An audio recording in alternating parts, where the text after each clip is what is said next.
The national spokesperson for the Council on American Islamic Relations. Zainab, thank you so much for your time. It looks like it's only going to be a matter of a few minutes before the Senate approves Marco Rubio as Secretary of State.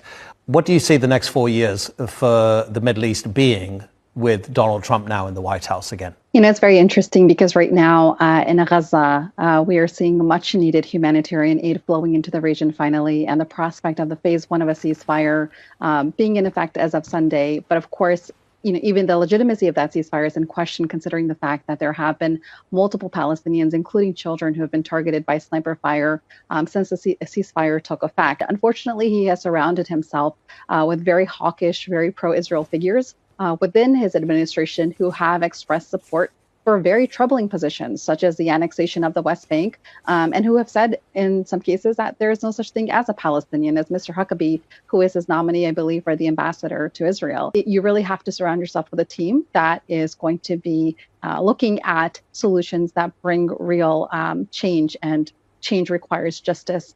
It requires looking at the humanity of Palestinians, addressing the root underlying causes of the violence and the unrest in the region. And part of that includes, of course, the illegal occupation, the settler colonial violence, the apartheid system of governance that Israel has put into place. Yeah, you're quite right to highlight some of those top national security picks who even deny the existence of someone being a Palestinian.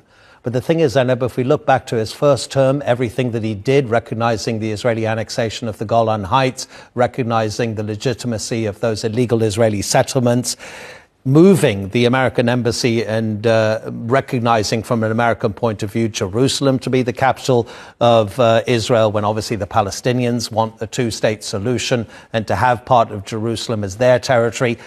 Is there anybody in this administration who would push forward a two-state solution? Yeah, that's a very good question, and time will tell. But of course, you have to surround yourself with advisors and strategists who are going to be more balanced and more objective in their views and their perspectives, and are not going to be hawkish and only looking at this issue from one particular side. And unfortunately, we haven't seen that. Just the erasure of any Muslims from this entire inauguration just points to the fact that, the Muslim community is not a priority for this administration. Of course, we are not surprised by any of this, right? We've been here before. We have seen what it's like to live under 4 years of a Trump presidency, and we have seen the kind of very unconstitutional policies and executive orders and measures that have come down the pipeline, including the anti-Muslim travel ban that was one of the most staggering ways to start a presidency.